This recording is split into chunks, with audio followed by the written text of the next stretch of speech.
Acá el doctor Gaona estuvo escuchando un par de temas. Creo que le gusta la música a Juan Claudio Gaona Cáceres, ¿verdad? ¿Te gusta la música? Acércate, por favor. Me encanta. Bueno, él es abogado, penalista, ex fiscal, 7 años como fiscal. Bueno, pasó por el Colegio Dante Alighieri, el Colegio Iberoamericano. Tiene un currículum impresionante, egresado de la Facultad de Derecho y Ciencias Sociales de la Universidad Nacional de Asunción. También es notario, escribano público, así que él sabe mucho. ¿Y por qué está aquí el doctor Gaona Cáceres, Juan Claudio? Porque él, siendo abogado, representa al Colegio de Escribanos del Paraguay, entre paréntesis. Y nos llamó la atención, por ejemplo, esto que salió creo que el sábado, en Última Hora y en ABC. Presidente del Colegio de Escribanos ratifica denuncia de millonario desvío, dice Última Hora del sábado. Y ABC de ese mismo día tituló, sobre el mismo caso, titular del Colegio de Escribanos amplió denuncia sobre tragada, entre comillas. Y el titular del Colegio de Escribanos es hoy Jorge Miller Dona. Según él, hubo un perjuicio detectado por auditoría de más de 23.000 millones de guaraníes. ¿Y eso es cuánto más o menos? ¿Es cerca de 11 millones de dólares o no? Aproximadamente. 11 millones. Sí. ¿Qué pasa realmente?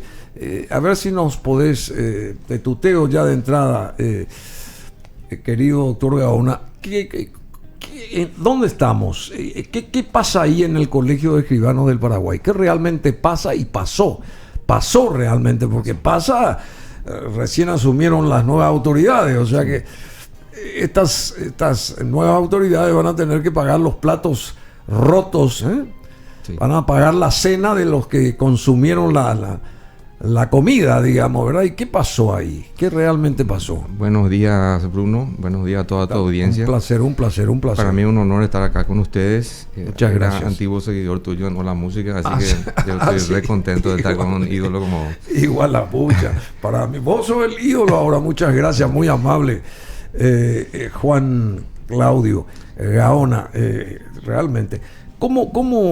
¿Qué es esto? Me llamó la atención porque seguramente no tiene conexión alguna o no tiene nada que ver, porque nosotros tomamos también carta en el asunto para la cuestión de los catastros y de los registros públicos, que también hay una suerte de despiplume ahí, ¿verdad? Para abogados, escribanos, etcétera, etcétera. Hay mucha gente, ¿verdad? Y que no se pueden organizar ventas de propiedades, ese tipo de cosas, porque se tarda mucho, hay una dilación tremenda. Eso es aparte, no tiene nada que ver con esto que está ocurriendo en el Colegio de Escribanos para con este caso, ¿verdad? Sí, eso realmente no tiene nada que ver. No tiene nada que ver. Bueno, y este caso que dice, ratifica denuncia de millonario desvío, se desvió plata. ¿Quiénes desviaron esta plata y por qué?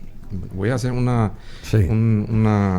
reconstrucción de los hechos. Primero quiero precisarlo, yo no soy doctor, soy apenas abogado. Sí, todavía me falta un tiempo para eso. Está bien. El Colegio de Escribanos, a raíz de una acordada en el año 1999... Si te acercas más, por favor. Sí. Perdón. A raíz de una acordada de la Corte, se hizo administrador de las hojas notariales. Entonces, la Corte le dio un mandato por el cual ellos tenían que imprimir todas las hojas notariales y el 70% de lo recaudado era para la Corte y el 30% para el Colegio de Escribanos. Y tenían que rendir cuenta cada X tiempo. Entonces pasó el tiempo, hubo bastantes reclamos por parte de la Corte, inclusive en su momento quien fuera secretario general de la Corte por mucho tiempo, el actual camarista, el doctor Alejandrino Cuevas, fue participante de las reuniones y de los reclamos al Colegio de Escribanos para que estos depositen ese 70% que le correspondía a la Corte. Y el Colegio de Escribanos, en sendas notas también, con distintas directivas, le decía a la Corte de que querían mejorar el porcentaje a favor del colegio. Y nunca dijeron... En vez de 30, más. Querían un 40, a veces 40, hasta un 50. Hasta un 50, 45, 50. 50-50 Claro. sería Sí. lo lógico, digamos. No sé si era lo lógico, pero es lo que solicitaba el Atendían colegio. ellos. Sí. Pero nunca, acá está, lo grave está que nunca se previsionó el dinero y nunca se guardó tampoco el dinero. Entonces, en el año 2014, la Corte le envía una nota con un instructivo donde le dice: en el Banco de Fomento se habilita una cuenta para que ustedes depositen los dineros que deben depositar. Y un instructivo. Hoy... Y ese dinero, ese dinero se recauda a través de las hojas notariales. las hojas notariales. Y una hoja notarial, yo soy neófito, ¿cuánto cuesta? Y va variando, fue variando desde 1999 hasta la fecha. Realmente, particularmente yo no conozco porque no trabajo en eso, pero tiene un costo que Más o menos, un término medio. calculo que deben costar unos 2.000, 3.000 más o menos por hoja. Realmente eso no manejo porque no matan. ¿Cómo se pudo llegar a 11 millones de dólares? Y si cuesta una hoja 2.000 y 3.000, no entiendo. Es que hay muchísimos escribanos, entonces cada uno va comprando cierta cantidad de protocolo para el año o para el mes, y entonces sobre eso se llega a esa suma. Perdón, después, sí. Entonces, como le dije, en el 2014 llega esa nota al colegio escribano donde le dicen que tienen que depositar las sumas en el Banco de Fomento. Hoy, al 31 de enero, el Banco de Fomento informa de que no hubo depósito alguno. Cero depósito. Cero depósito. ¿En cuánto tiempo? Nunca. Del 99 hasta la fecha, René. Y es más, en los balances que fueron aprobados por las distintas directivas, nunca se manifestó que existía una deuda. Eso también es muy grave. Y encontramos en los últimos años que una licenciada de apellido Telles, que formó parte en algún momento de un trabajo de auditoría, le manifiesta al colegio de escribanos y le dice: ustedes no están previsionando la deuda, ustedes en sus balances no están manifestando que deben dinero a la Corte.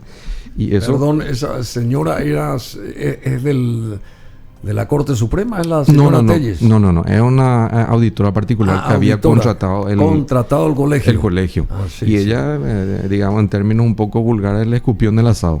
Claro. Nunca más le volvieron a contratar. Y ahí ustedes empezaron a... Realmente eso encontramos ahora en el trabajo de auditoría y de peritaje que comenzó con la asunción de esta nueva directiva, es la que, digamos, que tiene que pagar ella los platos haciendo rotos. Bien lo suyo, ¿verdad? Claro, ella haciendo honestamente. Sí. Y ahora la Fiscalía le está tratando de encontrar a esta señora para que explique y para que traiga esa documentación, porque eso va a ser determinante. Clave. Y ahora, ¿hace cuánto que asumió este presidente Miller? Hace cuestión de 6-8 meses. 6-8 meses. Y antes, el grupo de gente que lideraba ahí el colegio de escribanos estuvo por cuánto tiempo manejando. Según estábamos revisando, estábamos revisando más o menos, llevan 18 años pasándose la presidencia. 18 años. Aproximadamente. Porque habían 3 o 4 que siempre estaban en la presidencia. O sea, así mismo. Un tiempo fulano, otro tiempo mengano y... Así mismo. Iban rotando. Pero y el mismo equipo. El mismo grupo gremial. De personas, sí. Y entonces el manejo fue absolutamente discrecional. Tapaban esta historia. Sí, señor. O no hacían caso lo que alguna vez les dijo, a lo que alguna vez le dijo la señora esta Telles. Así mismo. Desconocieron olímpicamente, como se dice. Olímpicamente. Y ahora hay 11 millones de dólares que tiene que reponer el colegio de escribanos a la Corte, o ahí el 30% es del colegio de escribanos y 70% de la Corte. ¿Cómo es? Lo que reclama la Corte a la fecha y sin los intereses son 49.000 millones de guaraníes. Y eso es muchísimo, estamos hablando de 8 o 9 millones, pero eso es inicial, porque una vez que termine el pleito de la rendición de cuentas, sobre eso se va a aplicar los intereses, como en cualquier otro juicio. Y acá aparece 23.000 millones. Bueno, eso es una suma que pertenecería probablemente al colegio de escribanos, pero eso es el motivo de la acción penal. Sí. Hay 2 acciones judiciales. La primera es la rendición de cuentas que hizo la Corte en contra del colegio escribano, y la acción penal que nosotros iniciamos ahora en contra de los anteriores administradores del Colegio de Escribanos, que ronda más o menos esos 23.000 millones. ¿Quién fue la anterior presidenta del Colegio de Escribanos? Roberto Escobar fue el anterior presidente. Un hombre, Roberto Escobar. Sí, señor. Y los otros no recuerdo. Pero había una mujer también antes. Sí, pero no yo no recuerdo. Me acuerdo, me dijeron en algún momento que era una mujer, no recuerdo así. Sí. No sé cuánto. Bueno, y desde tu rol de abogado penalista y como representante del Colegio de Escribanos de esta administración, Sí. ¿Cuál sería tu accionar? ¿Cómo vos vas a, digamos, defender esto? ¿O cómo vas a...? Porque ustedes lo que no quieren es sacar de los fondos que seguramente no tendrán 11 millones para pagar, ¿verdad? Eso como primera medida, porque si no tiene el Colegio de Escribanos un respaldo de 11 millones de dólares, ¿cómo va a pagar esa supuesta cuenta? Digo yo, ¿verdad que es así? Bueno, vamos a dividir la pregunta porque Sí. en la parte del pago es en relación a la rendición de cuentas y sobre esa suma la Corte ya embargó todos los bienes del Colegio Escribano. Sí, porque forma parte del pleito. O sea, el proceso es así. ¿Tiene una sede propia el Colegio de Escribanos? Tiene una sede propia y otras varias propiedades y que ya están todas todo embargadas. Eso ya está embargado. Todo eso ya está embargado. ¿Y quién embarga? La Corte. La Corte embarga. Sí. Y ahí no puede entrar este monto que ustedes... No alcanzamos. Ah, sí. No alcanzamos. Entonces, estamos... ¿Y cómo va a desaparecer el Colegio de Escribanos? El Colegio de Escribano como persona jurídica no, pero como persona probablemente jurídica están los papeles, pero ¿y después? ¿Y cómo se va? Es un chiste esto. Realmente es un chiste de mal gusto. Un chiste de mal gusto, gusto. claro, por eso digo. La misma cosa que esto ocurra, qué sé yo, con la, no sé, no quiero dar nombres, citar nombres porque... Pero, en fin, realmente, pero ¿cómo en 18 años nadie hurgó, nadie focalizó cuál podría ser una problemática o por qué no llegaba ese dinero a donde debió de ir, etcétera, etcétera? 18 años es mucho tiempo. Mucho tiempo. Doctor Gaona, no puede ser. Yo solamente puedo explicar a partir de que fui contratado, que fue con la administración del presidente Miller. Sí. Entonces, y veo que hubieron y existieron notas tanto de la Corte como del Colegio en la cual ellos intercambiaban pareceres, pero nunca se depositó dinero. Yo creo que no hubo una inacción de la Corte, más bien hubo una una actitud un poco permisiva, pero no inacción, porque se hicieron los reclamos. Y obviamente ahora, después de tantos malos manejos o de falta de depósito en esos últimos 7 años, entonces ellos iniciaron el pleito. 7 años. Sí. O sea, 7 años me refiero que del 2014 llegó la última nota donde le decía: depositen acá el dinero. Y a partir de 2014, quienes asumieron la presidencia o la directiva van a tener que explicar por qué no hicieron eso. Y van a tener que explicar dónde están los dineros. ¿Y quiénes son esas? ¿Se puede dar los nombres de esa gente? Inicialmente nosotros habíamos hecho la denuncia contra personas innominadas, pero sí, ya sé. En estos famosos personas innominadas que pueden ser el que pasa por la esquina también, pero realmente ¿quiénes son los que metieron? Porque ese dinero tiene que estar en algún bolsillo, en alguna cuenta, ¿verdad? No pueden desaparecer así 11 millones de dólares. Y yo no sé si está en alguna cuenta, en algún bolsillo, pero sí hubieron muchísimos gastos que eran absolutamente alocados, por tratar de buscar un término. Sí. Por ejemplo, 32 millones de guaraníes en almuerzo y refrigerio mensualmente, o 120 millones de guaraníes en gasto de cafetería, 56 escaleras de pintor. Sí, 56. Sí, que todavía no sabemos para qué. O, por ejemplo, que el presidente Escobar tenía una tarjeta de crédito que... El anterior presidente del colegio. Sí, el anterior presidente, que él gastaba a discreción y no sabemos si era con fines de ayudar al colegio, pero los gastos eran bastante... O erosionar al colegio. Y esa era la única entrada que tenía el Colegio de Escribanos, digamos, o sea, la venta de esos papeles, ¿cómo que se llama? Sí, los papeles notariales. Los papeles notariales, esa es la única entrada que tenía el colegio. Tenían también la cuota de ser miembro del colegio, pero es muy poca, ¿verdad? Y en cuanto a lo que manifestaste de la denuncia de personas innominadas, Sí. Inicialmente nosotros tratamos de que esto sea más bien discreto y de que no trascienda demasiado y no le moleste a la gente que no tiene nada que ver, porque mucha gente de las distintas directivas no tienen participación. Pero ocurre que hace unos 15 días aproximadamente no tuvieron mejor idea, los que ahora lo voy a citar, de enviarle una intimación notarial al presidente Miller. Sí. Sí, para ¿Y por asustarle. Ahí te voy a explicar. Realmente una bravuconada que no entiendo cómo es que se animaron a escribir. Porque le hacen 19 preguntas donde le piden, por ejemplo, como el titular que leíste, donde dice: titular se ratifica en la tragada. Pero Sí. ese titular del diario... Titular del Colegio de Escribanos amplió denuncia sobre tragada, entre comillas. Claro.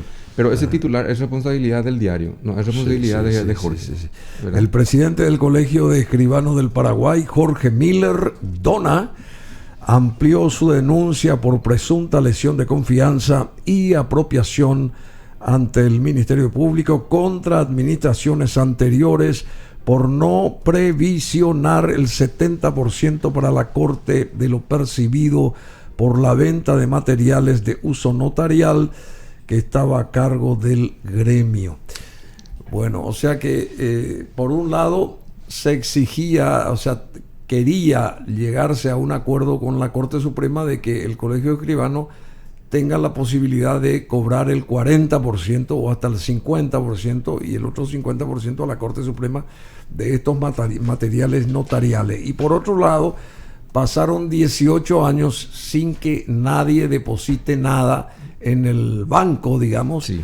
donde debió de estar esta cuenta ciertamente abultada ya a esta altura, ¿verdad? Claro. Y ahora tiene 0 guaraní esa cuenta. Cero gani. Pero me quería ir al tema de la Y el intimación. Colegio de Escribanos tiene todo, digamos, ¿cómo se llama? Todos sus bienes están embargados. Sí. ¿Y cómo va a moverse el Colegio de Escribanos? Quedó una suma de dinero que ronda aproximadamente los 1.000 millones y con eso está tratando de solventar su inconveniente. No es nada eso. No, realmente para lo que movían anteriormente y para ver si... no sé cómo va a llegar la administración de Miller. ¿Quiénes son los culpables, según ustedes? Bueno, justamente por eso, a eso iba, que en esa intimación notarial, esa bravuconada que intentaron ellos, ahí ellos manifiestan los propios, los que firmaron esa acta, de que ellos gastaron dinero de la Corte, sin permiso de la Corte, y lo que es más grave, Bruno, es que ellos dicen que le dieron un aporte a la Corte. Entonces nosotros ahora le pedimos... Le dieron un aporte. ¿Y qué aporte le dieron? Y justamente a eso voy. Entonces le pido yo al fiscal de que le solicite al juez que a 3 ministros de la Corte declaren por oficio, como corresponde, y expliquen si ellos recibieron un aporte, en qué carácter recibieron aporte, si recibieron de manera particular, si recibieron como miembro de la Corte, o si la Corte puede recibir eso. Y entonces ahí vamos a tener un panorama más certero. Más certero, y esa misma acta notarial fue firmada por los que ellos mismos se identificaron, ¿verdad? Roberto Escobar González, que es el periodo 2019-2020. A ver, sí. No, ahí sí. Al micrófono. Al micrófono. Perdón. ¿Cuál es esta? Eso que está ahí. A ver si da lectura. Sí. Entonces, en el periodo 2019-2020, Roberto Escobar González, Ángel Francisco Alfonso Pérez, Edilson Arnaldo Cáceres Ortigosa, Estela Mari Vergara Amarilla, Ana María Gaona Riveros, Ana María Gaona Riveros nuevamente 2015-2016, Estela Mari Vergara, Ana González, después 2013-2014 otra vez Roberto Escobar González, Sonia González Villalba, Ana Gaona, 2011-2012 nuevamente Roberto Escobar, Sonia González, Estela Mari Vergara. Esos son los que firmaron el acta notarial y ellos mismos nominaron la denuncia a partir de ese momento. inicialmente nosotros no estábamos nominando por una cuestión de prudencia y de ser un poco discreto, pero ellos después con esa acta notarial en la cual quisieron o intentaron asustarle al escribano para que no presente la denuncia, entonces ahora ellos y ahora ustedes denunciaron esto la semana pasada, ¿verdad? Denunciaron esto, sí. O sea, ya se animaron a decir algo, porque antes como que escondían la cosa para que no se ventile o temían que no sé, temían represalias ustedes. ¿O qué? No necesariamente represalia. Ocurre que el colegio escribano, como la mayoría de los colegios, seguramente que es muy sensible en la parte gremial, claro, y se supuesto. quería buscar una suerte de negociación con la corte, pero ya la corte se cansó. Y es justo porque claro, entonces estamos avanzando en el pleito. En este momento estamos en pleno periodo de pruebas en lo que es la rendición de cuentas a la acción civil. Los peritos están trabajando dentro del colegio escribano y los números ascienden y van a ascender más. Yo entiendo que vamos a subir bastante más. ¿Qué quiere decir eso? Y de los 49.000 millones que reclamó la corte inicialmente, de 11 millones de dólares, ¿a cuánto subiría? Yo pienso que subiría a 15. A 15 a lo mejor, porque hay que prever los intereses. Cualquier demanda, siempre hay intereses detrás de eso. Entonces va a subir bastante. Bueno, ¿y qué cantidad de escribanos están asociados, digamos, o están siendo, formando parte del Colegio de Escribanos del Paraguay? Más o menos. Yo no sé realmente la cantidad. Eso es algo administrativo de ello y no sabes eso. No. Bueno, ¿y cuál sería entonces el siguiente paso? Ya nombraste a estas personas que tienen que ser testificadas. ¿Qué tiene que ser? Ellos van a ser todos citados en indagatoria próximamente. Entendemos que serían los próximos 15 días. Estamos por ahora apresurando las declaraciones de los peritos y de los auditores, quienes son los que van a aplicarle a la fiscalía que dónde estaba el dinero y dónde debía irse y por qué no está ahí. Y se está trabajando también en la trazabilidad del dinero, o sea, a ver a dónde se fueron los dineros. Y realmente sorprenden muchísimas cosas y eso va a ser un trabajo que la fiscalía va a llevar adelante. Pero con este informe último... ¿A dónde fue? Claro, o sea que... O no se movió de algún lugar que tenían ahí resguardando, ¿verdad? Seguramente. Y habían cuentas a nombre del colegio de escribano, creo que eran 3 o 4, y de ahí salieron una cantidad inmensa de cheques que se está ahora rastreando a los que se puede para encontrar a las personas que cobraron. Y la nueva administración, digamos, la comisión directiva, mientras empezaba a lanzarse y qué sé yo, y bueno, salieron airosos, ellos como bueno, salieron, ¿cómo que se dice eso? Como ganadores, sí. Para manejar este colegio de escribanos. Ellos no se dieron cuenta, no hurgaron primero antes de tirarse a la pileta vacía, en este caso, porque se tiraron a una pileta vacía y ahora, después de estrellarse, se dan cuenta de lo que pasa, por qué no hay agua. Y eso nos ocultaron antes esta gente. Particularmente yo no conozco el movimiento político. Porque se supone que eso es lo que uno tiene que hacer, ¿verdad? Entiendo que ellos sabían de que existía una deuda y que había un acuerdo con la corte y que había un mandato. Lo que no sabían era que nunca se depositó suma de dinero alguna. Porque eso se manejaba estrictamente entre el presidente, el tesorero, el administrador y el secretario de actas. Yo creo que esos son los que tienen que ser convocados. El presidente, el tesorero, el que hacía el acta, ¿cómo se llama? Sí, el secretario de actas. El actas. Registro, sí, de qué se ponía y qué se sacaba o lo que sea, y a través de varios periodos. Yo pienso que esa es la gente que tiene que ser llamada. Esa es la gente que va a ser llamada. Que dé su versión, digamos. Así mismo. Y cotejar la versión de cada uno y ver cuál es el denominador común, porque tiene que haber una conexión interna ahí. No puede ser que 18 años es mucha cantidad de años. Sí, es lo que yo te leí recién acá de la cantidad. Se repiten siempre las mismas personas. Y bueno, y desde cambiando de tema, esperemos que se llegue a buen puerto, por lo menos para descubrir a dónde fue a parar a La Plata o quiénes hicieron esta matufia, entre paréntesis, desnudar a aquella gente que tiene que ser radiada del colegio de escribanos, ¿verdad? Y se le tiene que sacar hasta, digo yo, me aventuro a decir esto, hasta la matrícula, si es que encuentran que hicieron tal o cual cosa, ¿verdad? Porque no puede ser que esa gente sea la depositaria de la fe pública, ¿verdad? Que siga trabajando como si nada y por un lado haciendo de la suya y por otro lado hay gente que sigue confiando, entre comillas, en ellos profesionalmente.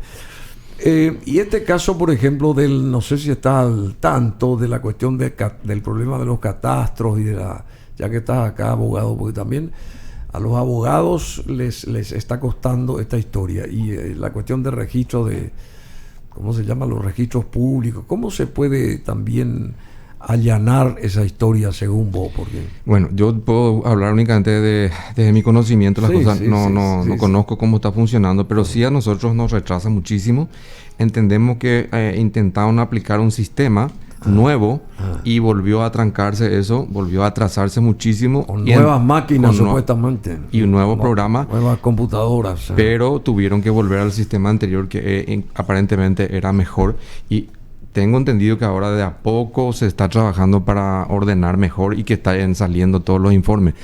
Eso es lo único que yo puedo informarte. Pero tengo entendido que el presidente Miller y sus colaboradores están impulsando el trabajo para que eso funcione porque ellos están mucho más desesperados que nosotros los abogados.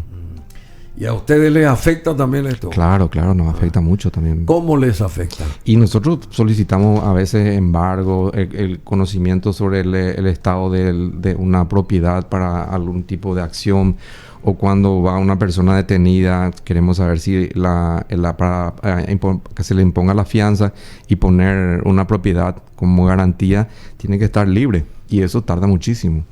Pero ahora aparentemente va a ir mejorando. ¿Se tarda muchísimo? ¿Meses? ¿Años también? En nuestros casos, meses. Sí, a veces sale rápido, pero en el caso de los escribanos hasta años. A ellos sí les afecta más. Por eso te digo que a ellos les afecta de verdad mucho más que a nosotros, ¿verdad? Bueno, doctor Gaona, abogado Juan Claudio Gaona Cáceres. ¿Acaso que no sos doctor? ¿Sos doctor? No, yo soy abogado. Y sí, ya sé, pero ¿y cómo te dicen? ¿Abogado te dicen? Juan Claudio. Así nomás, seca. O sea, no te dicen doctor, por ejemplo. Sí, a veces sí, pero claro. De verdad yo todavía no soy doctor. Sí. ¿Y qué te falta? ¿Un examen? Tengo que presentar mi tesis. Ajá. Ya hice la parte del magisterio, pero todavía no. Bueno, sintetizando, el accionar tuyo como representante, como abogado del Colegio de Escribanos y ratificando la denuncia del millonario desvío de 11 millones de dólares, siguiente paso. A ver, nombraste a esas personas que tienen que ser convocadas, digamos. ¿Y qué sigue a eso? Esperemos que se produzca la imputación y que estas personas que están indiciadas y que probablemente van a ser imputadas reconozcan su error, equivocación o como ellos quieran llamarle y intenten devolver las sumas de dinero que cada uno es responsable en su periodo. Intenten, digo, porque yo no sé si van a... ¿Qué pasa si no devuelven la suma? Y nosotros vamos a ir hasta el final, en el sentido de que vamos a impulsar esto hasta llegar al juicio oral si hace falta. Y estamos abiertos. Llegando al juicio oral, ¿qué va a pasar ahí? Y alta es la probabilidad de que se los condene. Y pueden ir presos. Posterior a la condena, sí. Estos señores. Posterior a la condena, sí. Sí.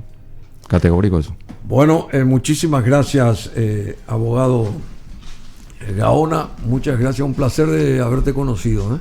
También. Esperemos que vuelvas otra vez. Como no, cuando me que vuelvas. Y ¿tenés familia? ¿Cuántos hijos tenemos? Tengo 2 hijos, tengo 2 nietas y un nieto que está llegando en unos 8 o 10 días. Bueno, felicidades. Y los hijos son grandes ya, se casaron, ¿verdad? Una está casada, el otro soltero, los 2 son abogados. Y una nieta que quiere ser abogada. Vos como ciudadano, lo que pasó ayer en San Bernardino, ¿cuál es la visión tuya como ciudadano de este país y como padre de familia, digamos? ¿Cuál es, qué denota lo que pasó ayer y a tu criterio qué hay que hacer al respecto, por ejemplo? Y como padre de familia me preocupa, pero creo que eso va a seguir sucediendo. No hay una voluntad política para cortar eso. ¿Por qué no hay una voluntad, según vos? Porque la policía no necesita permiso para entrar a un evento privado. No necesita. No necesita, se identifica en la entrada y dice que son policías y van a hacer trabajo. Como y siempre, claro. Y como también siempre hizo acá la policía. En todo el mundo también. Y existen policías que trabajan de civil. Entonces pueden estar. Y si ellos tenían esa información y que le estaban ubicando a esos objetivos, hubiese sido mucho más fácil. Mucho más fácil, pero... Y se podía evitar muertes. Probablemente, pero es muy fácil también con el diario de ayer opinar así como yo estoy haciendo, ¿verdad? Entiendo, pero el permiso de la policía, yo creo que eso no es una excusa válida. La policía entra cuando quiere y la persona que dijo... Para eso está la policía. Para eso está la policía. Y la seguridad del evento, porque yo trabajo también en una empresa de seguridad, realiza la seguridad dentro en los alrededores, en el predio, y camina entre medio de las personas que están ahí. Claro. Y la policía, que trabaja de civil, que todos sabemos, podría o no haber estado ahí. Pero esto va a seguir sucediendo. Y bueno, como padres vamos a esperar que no les toque a nuestros hijos, porque egoístamente hablando. Salvando las distancias, cuando le metieron un balazo a Juan Pablo II, ahí en Roma, ¿verdad? O sea, en medio de una multitud impresionante. También el propio Papa ligó un balazo y salvó su vida, pero en fin, más salvando la distancia, lo que ocurrió ayer, ¿verdad? No había un Papa, pero estaba la música, estaba la gente joven y había que tener seguridad, evidentemente, y a partir de ahora... Y se desplomaron, acá nos están indicando todos los programas nuevos, digamos, los conciertos subsiguientes. Nos encontramos dolidos con los hechos de violencia en nuestro querido país. Estamos convencidos de que la seguridad de las personas es lo más importante. Por eso decidimos suspender el Reciclarte 2022, que se iba a hacer ahí en el José Asunción Flores. Iniciaremos el proceso de devolución o canje de entradas el lunes 7 de febrero, que es el otro lunes, ¿verdad? Seguiremos impulsando la música y el arte como una bandera de unión. Pilsen, recién hecha desde 1912. Así que todos los eventos que se iban a hacer ahí quedaron suspendidos. Y también Casa Corona, que es el de San Bernardino, comunicamos el cierre por temporada verano 2022. Nos estaremos comunicando con las personas que contaban con reservas para la devolución de los importes. O sea, todas las casas, digamos, que planificaron tener, ¿cómo que se llama? Eventos. Claro, las casas de eventos y para también tener ahí a los jóvenes luego o antes de los eventos, ahora cerraron sus puertas a raíz de lo ocurrido ayer. Es tristísimo esto. Bueno, muchas gracias, Juan Claudio Gaona, muy amable. Gracias por venirte acá personalmente. Saludos al presidente Miller, Dona, y estamos a las órdenes en lo que podamos nosotros servirles a ustedes, ayudarles a ustedes, al Colegio de Escribanos, a las órdenes. Muchísimas gracias.